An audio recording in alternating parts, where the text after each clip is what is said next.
Hello friends, welcome to my YouTube channel. आज मैं फिर से टीचिंग एप्टीट्यूड से कुछ क्वेश्चन शेयर करने वाली हूँ। तो चलिए बने रहिए वीडियो के साथ। स्टार्ट करते हैं इस वीडियो को। तो हमारा पहला क्वेश्चन है, 27 तक हमने पढ़ लिया था, अब 28 से क्वेश्चन है। तो 28 क्या है, देखिए। निम्नलिखित कथनों में से कौन सा कथन असत्य है? इसमें से जो भी असत्य है, जो गलत है, उसको टिक करना है। तो पहला क्या है ऑप्शन, शिक्षा और शिक्षण एक ही अवधारणा है। बी, शिक्षा और शिक्षण में अंतर है। सी, शिक्षा, शिक्षण, प्रशिक्षण और अनुसंधान की तुलना में एक व्यापक शब्द है। डी, उपरोक्त सभी सही है। तो शिक्षा और शिक्षण एक ही अवधारणा है, ये गलत है। शिक्षा और शिक्षण में अंतर है, ये सही है। शिक्षा, शिक्षण, प्रशिक्षण और अनुसंधान की तुलना में एक व्यापक शब्द है, ये भी सही है। तो हमारा आंसर ए होगा, शिक्षा और शिक्षण एक ही अवधारणा है। ये सही नहीं है, गलत है, असत्य है, इसीलिए हमारा आंसर ए होगा। अगला क्वेश्चन है कि निम्नलिखित में से कौन सा शिक्षण के क्षेत्र में विशेषज्ञता को दर्शाता है? हमारे ऑप्शंस हैं, अवधारणाओं का ज्ञान, बी, शिक्षण कौशल, सी, निर्णय लेने का कौशल और डी, उपरोक्त सभी। तो हमारा आंसर डी सही होगा, उपरोक्त सभी। शिक्षण के क्षेत्र में विशेषज्ञता को क्या क्या दर्शाता है? अवधारणाओं का ज्ञान, शिक्षण कौशल, निर्णय लेना, ये सभी जो है शिक्षण क्षेत्र के विशेषज्ञता को दर्शाता है, इसीलिए हमारा आंसर डी सही होगा। फ्रेंड्स, अगला क्वेश्चन है कि निम्नलिखित में से किस प्रकार का व्यक्तित्व शिक्षण के दृष्टिकोण से सबसे अधिक अनुपयुक्त है? कह रहा है कि व्यक्तित्व शिक्षण के दृष्टिकोण से सबसे अधिक अनुपयुक्त है। तो कौन सा अनुपयुक्त है? जो एक कठोर अनुशासक हो, बी, जो अपने विषय को अच्छी तरह से जानता हो, सी, जिसके शिक्षण में कोई अभिरुचि नहीं है, और डी, जो नैतिक मूल्यों को सिखाता है। तो हमारा आंसर सी सही होगा, ये अनुपयुक्त है, जिसके शिक्षण में कोई रुचि नहीं हो। हमारा अगला क्वेश्चन है कि निम्न में से कौन से अध्यापन के सिद्धांत हैं? अध्यापन के कौन कौन से सिद्धांत हैं? तो पहला है मनोवैज्ञानिक से तार्किक की ओर, दूसरा विश्लेषण से संश्लेषण की ओर, मूर्त से अमूर्त की ओर और प्रकृति का पालन करना। तो नीचे ऑप्शन दिया गया है कि इसमें से जो भी अध्यापन के सिद्धांत हैं उनको टिक करना है। तो चलिए, पहला है 1, 2 और 3, दूसरा है 1, 2 और 4, तीसरा है 1, 3 और 4 और चौथा है उपरोक्त में से सभी। तो अध्यापन के सिद्धांत जो है ये मनोवैज्ञानिक से तार्किक की ओर, ये भी सही है, विश्लेषण से संश्लेषण की ओर, ये भी सही है, और मूर्त से अमूर्त की ओर, ये भी सही है, और प्रकृति का पालन करना, ये चारों जो है अध्यापन के सिद्धांत है, इसीलिए हमारा आंसर डी जो है ये सही होगा, उपरोक्त सभी। निम्नलिखित में से कौन सा या से विकल्प विश्लेषण के अर्थ को दर्शाते हैं? कौन सा विकल्प है जो विश्लेषण के अर्थ को दर्शाता है? पहला ऑप्शन है संघटक भाग में एक समस्या का हल ढूंढने की क्षमता, बी, संघटक भागों का संयोजन करना, सी, दोनों ए और बी, और डी, उपरोक्त में से कोई नहीं। तो हमारा आंसर ए सही होगा, संघटक भाग में एक समस्या का हल ढूंढने की क्षमता। अगला क्वेश्चन है, निम्नलिखित में से कौन सा शब्द कक्षा शिक्षण में विषय वस्तु को सरल ढंग से प्रस्तुत करने के नियमों के लिए प्रयुक्त किया जाता है? तो हमारा ऑप्शन है शिक्षण विधि, बी, शिक्षण सिद्धांत, सी, शिक्षण तकनीक और डी, शिक्षण रणनीति। तो हमारा आंसर बी सही होगा, शिक्षण सिद्धांत।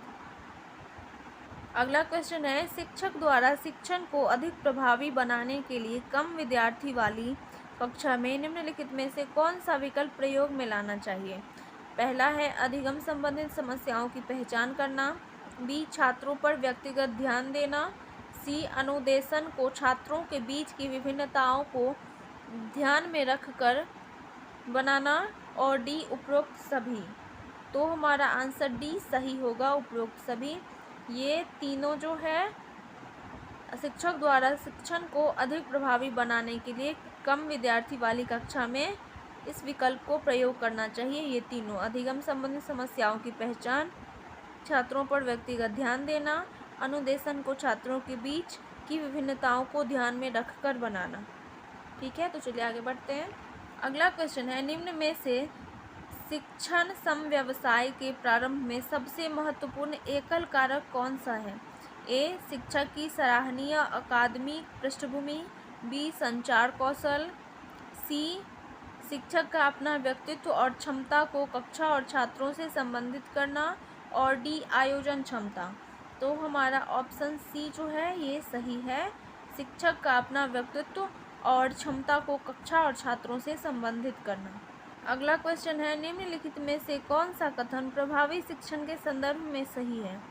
पहला, कक्षा में अनुशासन बनाए रखना, बी. शिक्षकों की निष्कपटता, सी. शिक्षकों द्वारा छात्रों को सिखाना और समझाना, और डी. शिक्षक की शिक्षण में अभिरुचि।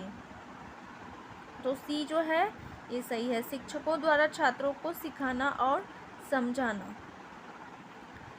अगला क्वेश्चन है कि सूची 1 का सूची 2 से मिलान कीजिए। सूची 1 में दार्शनिक का नाम दिया गया है और सूची 2 में दर्शन। इन दोनों को हमें मिलाना है और नीचे कूट दिया गया है, उसमें से आंसर ढूंढना है कि कौन सा आंसर है। पहला क्या है? टैगोर, दूसरा विवेकानंद, तीसरा महात्मा गांधी और चौथा बौद्ध धर्म। इधर है सामंजस्यपूर्ण व्यक्तित्व का विकास, कर्म का सिद्धांत, तीसरा बालक सभी प्रकार की पुस्तकों से अधिक महत्वपूर्ण है, चौथा योग शिक्षा का एक माध्यम है, और पांचवा धर्म का सिद्धांत। तो हमें मिलाना है इसको, और जो होगा इससे मिलेगा विवेकानंद, 4 महात्मा गांधी, 1 बौद्ध धर्म, कर्म का सिद्धांत। तो क्या हुआ?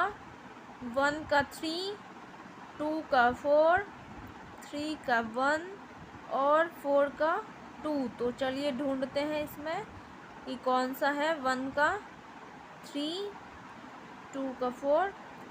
तो देखिए 1 का 3 इसमें नहीं है, इसमें है 1 का 3, इसमें 2 का 4 है, 3 का 1 था आंसर लेकिन इसमें 3 का 2 है। ये 1 का 3, 2 का 4, 3 का 1, 4 का 2। ये आंसर सी जो है हमारा सही है। अगला क्वेश्चन है कि यह किसने कहा है, शिक्षा मानव निर्माण है जो चरित्र निर्मित करती है, मन की शक्ति बढ़ाती है, ज्ञान का विस्तार करती है और जिसके द्वारा आदमी अपने पैरों पर खड़े हो सकते हैं।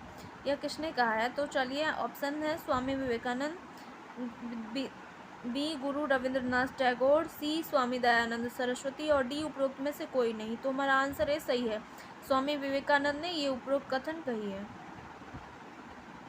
अगला क्वेश्चन है, निम्न में से कौन सी गतिविधियां शिक्षण प्रक्रिया में सबसे पहले आने चाहिए? तो ऑप्शन है उद्देश्यों का निरूपण, बी शिक्षण अनुदेशन की योजना बनाना, सी छात्रों की रुचि के बारे में जानना, डी उपरोक्त सभी। तो ये सारी प्रक्रिया जो है शिक्षण की ये आने चाहिए सबसे पहले। तो आंसर हमारा डी होगा, उपरोक्त में से सभी। अगला क्वेश्चन है, निम्न में से कौन से कथन प्रभावी शिक्षण में सम्मिलित हैं?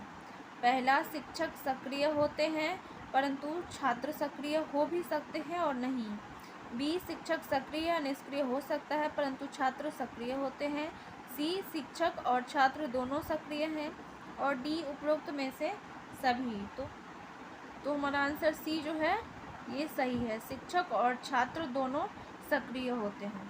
ठीक है, तो आज का हमारा जितना भी क्वेश्चन था वो ख़त्म हो चुका है। तो फिर नेक्स्ट वीडियो में मिलते हैं अगले क्वेश्चन के साथ, तब तक के लिए बाय बाय।